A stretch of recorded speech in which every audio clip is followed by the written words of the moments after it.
Well, we have talked a little bit about AI, but we should talk a little bit more about AI. In the survey, 44% of the people named something AI related as the single most important competency for the next 3 years. So on the surface, 44% is kind of the headline, but in the report, you pointed out that that number is an umbrella. There's a lot that goes underneath it that could be hidden in that big headline number. So, what is being lumped together in that 44% of people who say that AI is the most important competency? What does that mean when you dig in? Yeah, there was a couple of categories and a really wide range of self-reported experience with AI, which would really color your ranking of those skills, right?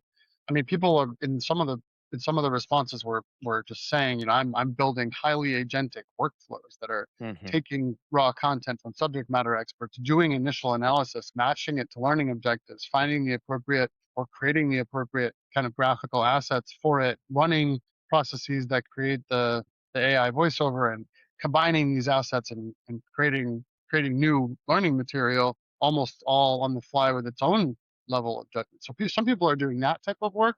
Some people were saying, I'm actively resisting all forms of AI, not, and I'm not using it, and I'm not gonna use it, and you can't make me use it. So that scale was present. So Yeah.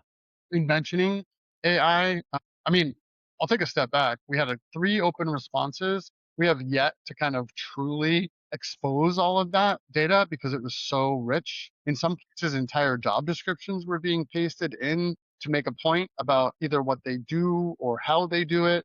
People were probably also pasting in things that came out of AI and putting them into the survey.